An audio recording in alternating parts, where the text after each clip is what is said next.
প্রিয় শিক্ষার্থীরা, Gurukul online learning নেটওয়ার্কের আজকের ক্লাসে সবাইকে স্বাগত। আজ তোমাদের সাথে আছি আমি Mohammad Khaled Hossain, instructor civil technology, Dhaka polytechnic institute. তো বন্ধুরা, চলো দেখে নেওয়া যাক আজকের পাঠের বিষয়। ডিজাইন অফ স্ট্রাকচার 1, বিষয় কোড 66463, অধ্যায় 4। বিষয়বস্তু হচ্ছে shear stress developed in RCC beams. বন্ধুরা, আজকে এর দ্বিতীয় ক্লাস। চলো আজকের শিক্ষণ ফলটা দেখে নিই। ডাব্লিউএসডি পদ্ধতিতে বিমে উৎপন্ন শিয়ার পীড়ন নির্ণয় করতে পারবো, ইউএসডি পদ্ধতিতে বিমে উৎপন্ন শিয়ার পীড়ন নির্ণয় করতে পারবো, এবং বিমে অনুমোদনযোগ্য শিয়ার পীড়ন ভি এবং কংক্রিটের অনুমোদনযোগ্য শিয়ার পীড়ন ভিসি নির্ণয় করতে পারবো। তা আমরা প্রথমেই দেখতে পাচ্ছি ডাব্লিউএসডি কি। ডাব্লিউএসডির পূর্ণ রূপ হলো ওয়ার্কিং স্ট্রেস ডিজাইন। এটি একটি আরসিসি কাঠামো ডিজাইন পদ্ধতি। এই পদ্ধতিতে কাঠামোতে ব্যবহৃত কংক্রিট ও স্টিলে উৎপন্ন পীড়নসমূহ তাদের পীড়ন বিকৃতি ডায়াগ্রামের সমানুপাতিক সীমাকে অতিক্রম করে না, অর্থাৎ হুকের সূত্র মেনে চলে। এই ডিজাইন পদ্ধতিতে লোডসমূহ কোনো ফ্যাক্টর দ্বারা গুণ করা হয় না এবং মডুলার রেশিও ব্যবহার করা হয়। প্রকৃত পীড়ন, লেস অর ইকুয়াল অনুমোদিত পীড়ন এবং সর্বোচ্চ পীড়নকে নিরাপদ সহগ দ্বারা ভাগ করে অনুমোদিত পীড়ন পাওয়া যায়। বন্ধুরা, পীড়ন বিকৃতি ডায়াগ্রাম সম্পর্কে তোমরা জেনেছো এর আগে। মডুলার রেশিও সম্পর্কেও জানো। Modular ratio N=ES/EC। আর নিরাপদ সহগ হচ্ছে যে আমরা চরম শক্তিকে একটি সংখ্যা দিয়ে ভাগ করে অনুমোদিত পীড়ন পাই, ওই সংখ্যাটি হচ্ছে আমাদের নিরাপদ সহগ। তো দেখা যাক এর পরবর্তীতে কি আছে। ইউএসডি কি? ইউএসডি পূর্ণরূপ হলো ultimate strength or stress design. এটাকে কেউ কেউ আলটিমেট স্ট্রেংথ ডিজাইন বলেন, আবার কেউ আলটিমেট স্ট্রেস ডিজাইনও বলেন। এটি একটি আরসিসি কাঠামো ডিজাইন পদ্ধতি। এই পদ্ধতিতে কাঠামোতে ব্যবহৃত কংক্রিট ও স্টিলে উৎপন্ন পীড়নসমূহ তাদের পীড়ন বিকৃতি ডায়াগ্রামের সমানুপাতিক সীমাকে অতিক্রম করে ইল্ড স্ট্রেসে পৌঁছে, অর্থাৎ হুকের সূত্রের উপর নির্ভর করে না। এই ডিজাইন পদ্ধতিতে লোডসমূহকে বিভিন্ন ফ্যাক্টর দ্বারা গুণ করে লোডের কম্বিনেশন করা হয়। Design Shakti greater or equal প্রয়োজনীয় শক্তি এবং কাঠামো ডিজাইনে নিরাপত্তা মার্জিন বিবেচনা করা হয়। বন্ধুরা, মোট কথা বলতে গেলে ডাব্লিউএসডি আর ইউএসডির মধ্যে মূল পার্থক্য হচ্ছে যে ইউএসডিতে কাঠামোর সামর্থ্যটাকে অনেক বেশি ব্যবহার করা হয়, আর ডাব্লিউএসডিতে কাঠামোর সামর্থ্যকে বেশ কিছুটা কম ব্যবহার করা হয়। এটাই হচ্ছে মূল পার্থক্য। আর নিরাপত্তা মার্জিন বলতে একটা কথা তোমাদের স্বাভাবিকভাবে জেনে রাখো, যে তোমার যদি শক্তি থেকে 100, তুমি যদি ব্যবহার করো 85, তাহলে নিরাপত্তা মার্জিন হচ্ছে 100 - 85 15। আর লোড ফ্যাক্টর যেটা হচ্ছে যে আমরা এই ইউএসডি পদ্ধতিতে আমাদের বিভিন্ন লোড যে আছে, dead load, live load, wind load, এগুলোকে একটা ফ্যাক্টর দিয়ে গুণ করেই আমরা ডিজাইন লোড বা ফ্যাক্টর লোড নির্ণয় করি। তো বন্ধুরা, দেখা যাক এর পরবর্তীতে কি আছে। শিয়ার পীড়ন সংক্রান্ত সমস্যাগুলির সমাধান। তো বন্ধুরা, এটা করার আগে আমাদেরকে শিয়ার ফোর্স ডায়াগ্রামটা একটু বোঝা উচিত। যদিও আমরা স্ট্রাকচারাল মেকানিক্স, তারপরে থিওরি অফ স্ট্রাকচার, বিভিন্ন ক্লাসে আমরা জেনেছি যে shear force diagram, bending moment diagram কাকে বলে।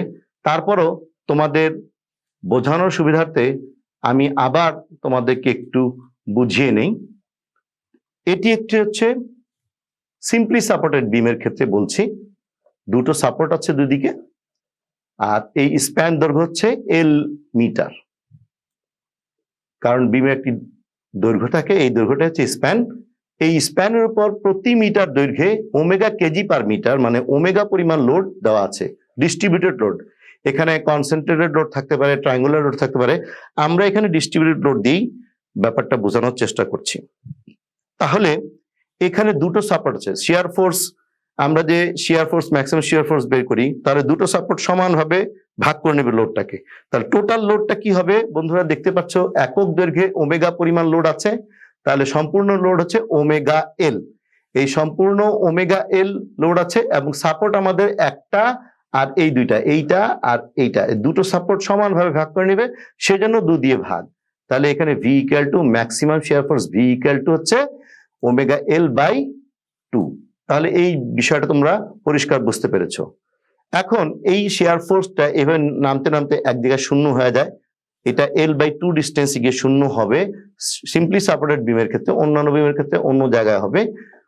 তাহলে এখানে আরেকটা জিনিস দেখো যে ডি ডিস্টেন্স একটা বলা আছে, এই ডিটা কি, তাহলে এই ডিটা বোঝার জন্য আমাদেরকে বিমের প্রস্থচ্ছেদটা বোঝা লাগবে। এই হচ্ছে বিমের আমাদের প্রস্থচ্ছেদ, পুরো প্রস্থচ্ছেদটা, যেটাকে আমরা ক্রস সেকশন বলতে পারি, এক্স সেকশন, কখনো গ্রস সেকশনও বলা হয়। তাহলে এখানে আমরা দেখতে পাচ্ছি যে বিমের চওড়াটা হচ্ছে, এই চওড়াটা হচ্ছে বি, আর এই যে কার্যকরী গভীরতা, বিমের উপরি প্রান্ত হতে এই রিইনফোর্সমেন্টের মধ্যবিন্দু পর্যন্ত দূরত্ব, এটাকে বলি আমরা ডি। আর টোটাল যে আমাদের টোটাল ডেপথ, সেটা হচ্ছে একে উপর থেকে নিয়ে একে তলা পর্যন্ত, সেটাকে আমরা ক্যাপিটাল ডি দিয়ে সাধারণত প্রকাশ করে থাকি, অন্য অক্ষর দিয়ে প্রকাশ করলেও কোনো সমস্যা নেই। তাহলে আমরা এই শিয়ার ফোর্স ডায়াগ্রামটা বুঝতে পারলাম। তো এখন এই যে কথাটা বলতেছিলাম ডি, এই ডি ডিস্টেন্স দূরত্বে যে শিয়ার ফোর্সটা হয়, সেটাই অ্যাকচুয়ালি আমাদের শিয়ার স্ট্রেস নিরূপণের জন্য দরকার, যেটাকে আমরা ভিসিআর দ্বারা প্রকাশ করি, মানে ভি ক্রিটিক্যাল। এটা হচ্ছে shear force at D distance, মানে ডি দূরত্বে গিয়ে এখানে কত হবে। তাহলে এই এখানকার আমাদের কি স্ট্রেসটা বের করতে হবে। আমরা এর আগে প্রমাণ করেছি শিয়ার পিরন equal to V by VCR by BD. তাহলে এখানে কোন অক্ষর কি প্রকাশ করে সেটা একটু জেনে নেই। ভি হচ্ছে বিমে একক শিয়ার পীড়ন KG per square centimeter. VCR হচ্ছে কতক্ষণ আগে আমরা ডায়াগ্রামে দেখলাম বিম সাপোর্ট থেকে ডি দূরত্বে শিয়ার ফোর্সের পরিমাণ।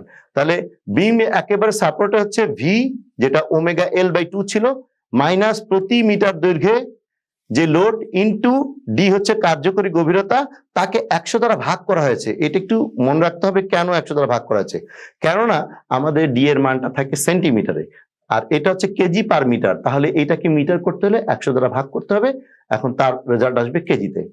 তাহলে এইখানে আমি এই কথাগুলো বলেই নিয়েছি। প্রথমে ভি হচ্ছে বিমের সাপোর্টে সর্বোচ্চ শিয়ার ফোর্স কেজি, ওমেগা একক দৈর্ঘ্যে সমবাহু বিস্তৃত load KG per metre, D হচ্ছে বিম প্রস্থ কার্যকরী গভীরতা, আর বি হচ্ছে বিমের প্রস্থ বা চড়া সেন্টিমিটারে।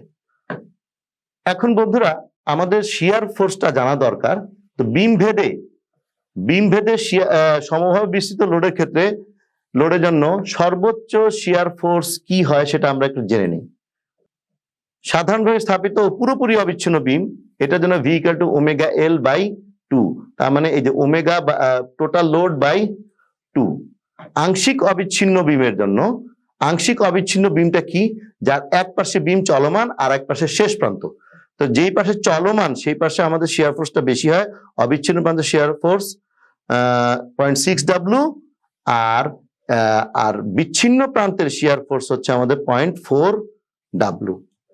ক্যান্টিলিভার বিমের ক্ষেত্রে একটু লক্ষ্য করো বন্ধুরা, যেখানে ভি ইকুয়াল টু ডাব্লু বলা আছে, ভি ইকুয়াল টু ডাব্লু, এই যে ভি ইকুয়াল ডাব্লু, কারণটা কি, কারণ ক্যান্টিলিভার বিমের একটাই সাপোর্ট থাকে, যত লোড আসবে ওই একটা সাপোর্টকেই নিতে হবে, সেজন্য এখানে ভি ইকুয়াল টু ডাব্লু।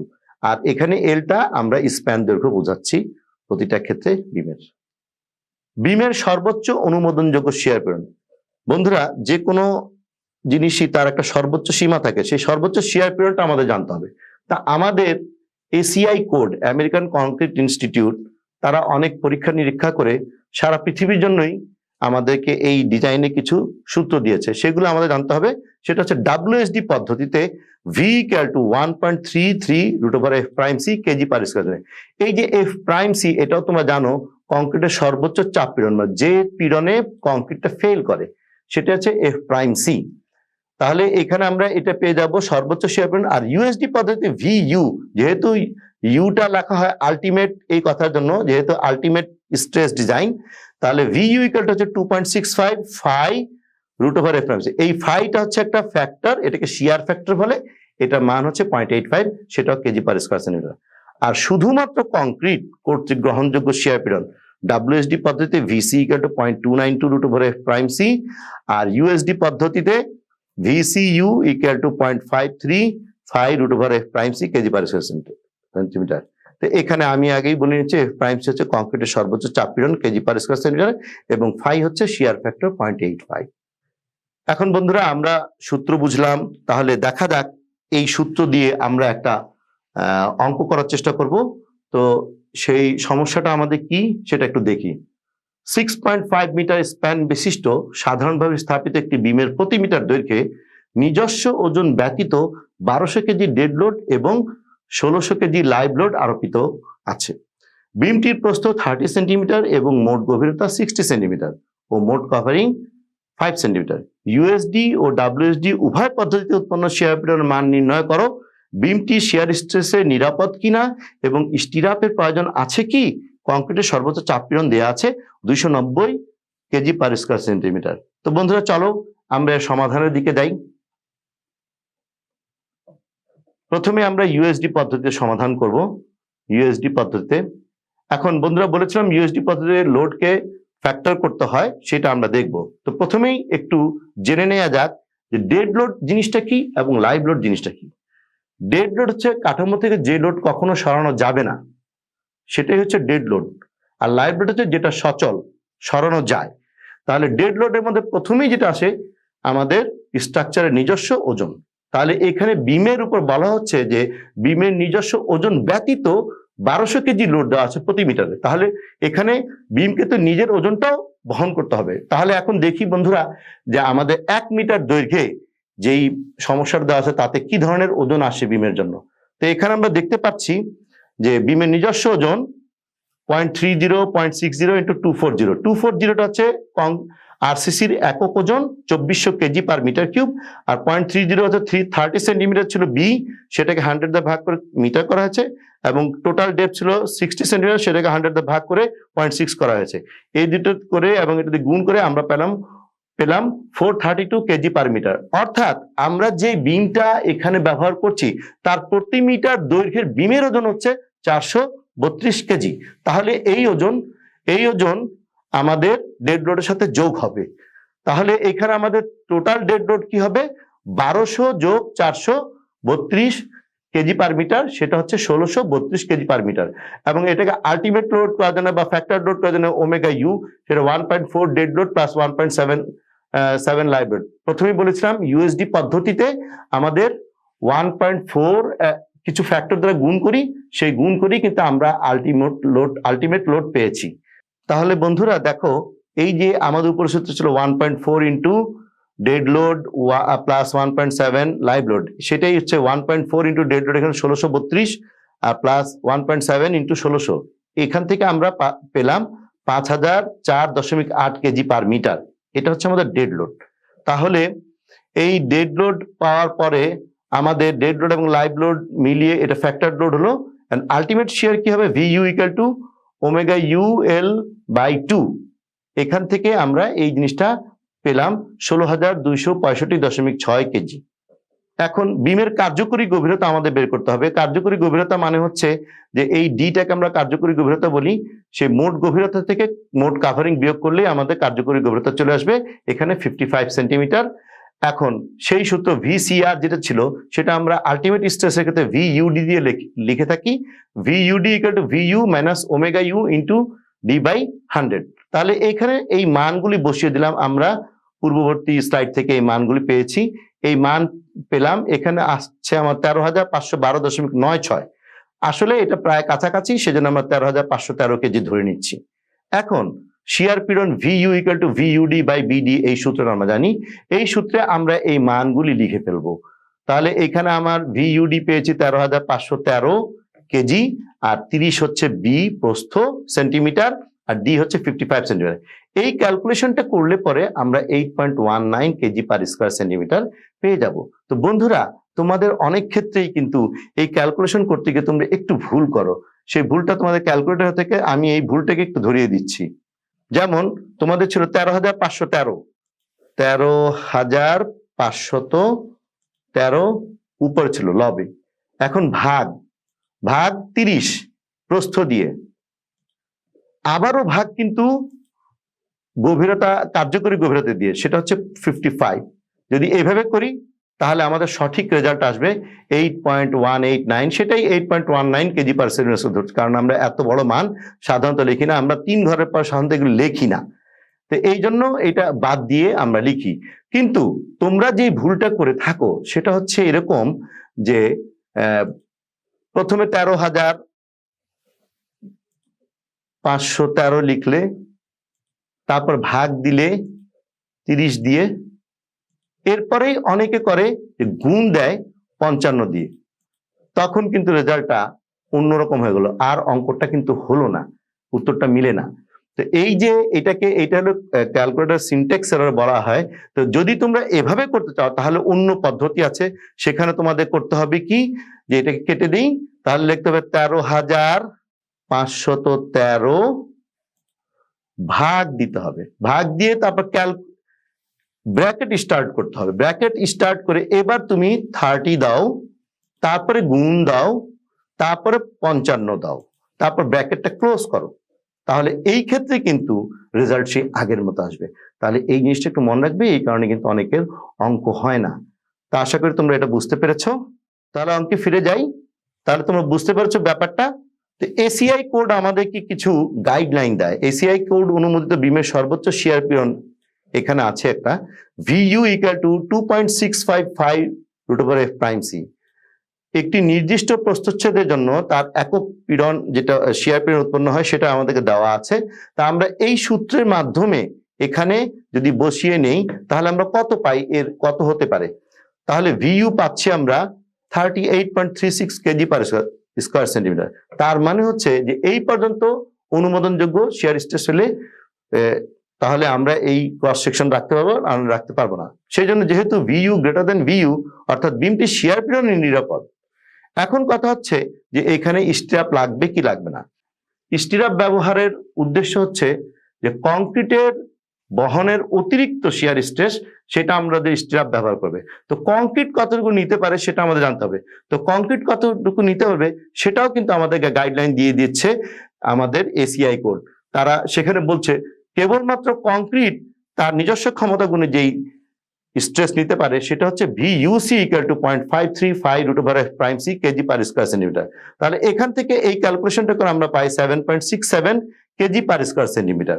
তা আমাদের এখানে ডেভেলপ করলো কত, উৎপন্ন হয়েছে 8.19, আর এটা হচ্ছে VUC পেলাম 7.67। তাহলে যেহেতু VUC লেস দেন VU, এই যে লাল রঙের দেখছো যেটা আমরা অঙ্ক করে পেলাম, এর চেয়ে যেহেতু ছোট অতএব বিমটিতে স্টিরাপ লাগবে।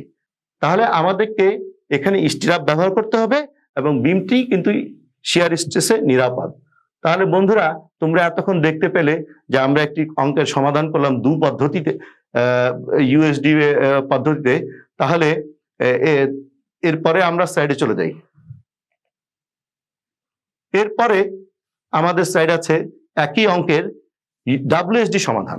সেখানে তোমরা দেখো একটু বিমের নিজস্ব ওজন আগের মতো বের করলাম, ডেড লোড এখানে যোগ করে আমরা এটা পেয়ে গেলাম 1632। এখানে মোট লোড শুধুমাত্র dead load plus live load, কোনো ফ্যাক্টর দ্বারা গুণ নেই, এইটা চলে আসলো। সর্বোচ্চ শিয়ার আমরা V ইকুয়াল টু এটা দিয়ে ভাগ করে নিয়ে আসলাম 10,504 কেজি। তারপর বিমের কার্যকরী উভরতা ঠিক সেই আগের মতোই 55 সেন্টিমিটার। এই যে VCR V মাইনাস ওমেগা, এখানে V হচ্ছে 10,504 বিয়োগ এই ওমেগার মান এটা আসে এইভাবে। তাহলে এখানে দিলাম, এগুলো সব এবার দিলাম যে 100 দ্বারা ভাগ করলাম, তারপরে এটা এত কেজি আসছে আমার VCR। তাহলে শিয়ার পীড়ন নির্ণয় করলাম VCR বাই BD, এই যে সেই একই ক্যালকুলেশন, এখান থেকে 6.37 কেজি পার সেন্টিমিটার স্কয়ার পাওয়া গেল। এসিআই কোড অনুমোদিত বিমের সর্বোচ্চ শিয়ার পীড়ন V ইকুয়াল টু 1.33। WSD মেথডে এই সূত্র আছে আমাদের, এই সূত্রের মাধ্যমে আমরা এর মানটা পাবো। সেই মানটা কত, 22.65। যেহেতু V গ্রেটার দেন V অর্থাৎ বিমটি শিয়ার পীড়ন নিরাপদ। আবার এসিআই কোড অনুমোদিত কংক্রিট কর্তৃক বহনযোগ্য সর্বোচ্চ শিয়ার পীড়ন VC ইকুয়াল টু এই যে এই সূত্র আছে সেখান থেকে পেলাম 4.97। তাহলে 4.97 অ্যাকচুয়ালি আমাদের এই V এর চেয়ে ছোট, এই লাল V এর চেয়ে ছোট, যেটা আমরা নির্ধারণ করলাম। তাহলে VC এত, যেহেতু VC লেস দেন VU অর্থাৎ বিমটি স্টিরাপ লাগবে। তাহলে আমরা বুঝতে পারলাম WSD এবং USD উভয় পদ্ধতিতে অঙ্কটি করে বুঝতে পারলাম। তো দেখা যাক এর পরবর্তী স্লাইডে কি আছে। পাঠ মূল্যায়ন। WSD পদ্ধতিতে বিমে উৎপন্ন শিয়ার পীড়ন নির্ণয় করতে পেরেছি। USD পদ্ধতিতে বিমে উৎপন্ন শিয়ার পীড়ন নির্ণয় করতে পেরেছি। বিমে অনুমোদনযোগ্য শিয়ার পীড়ন এবং কংক্রিটের অনুমোদনযোগ্য শিয়ার পীড়ন নির্ণয় করতে পেরেছি। তো বন্ধুরা আমরা প্রায় ক্লাসের শেষ পর্যায়ে এসে গেছি। তা আজকে একটি বাড়ির কাজ দিই। 6 মিটার স্প্যান বিশিষ্ট সাধারণভাবে স্থাপিত একটি বিমের প্রতি মিটার দৈর্ঘ্যে নিজস্ব ওজন ব্যতীত 1100 কেজি ডেড লোড এবং 1700 কেজি লাইভ লোড আরোপিত। বিমটির প্রস্থ 25 সেন্টিমিটার এবং মোট গভীরতা 50 সেন্টিমিটার ও মোট কভারিং 5 সেন্টিমিটার। উভয় পদ্ধতিতে বিমে উৎপন্ন শিয়ার পীড়নের মান নির্ণয় করো বিমটিতে স্টিরাপের প্রয়োজন আছে কি? কংক্রিটের সর্বোচ্চ চাপ পীড়ন 300 কেজি পার স্কয়ার সেন্টিমিটার। তো বন্ধুরা, তোমরা আমার সাথে এতক্ষণ ছিলে, সেজন্য তোমাদের সবাইকে ধন্যবাদ জানিয়ে শেষ করছি।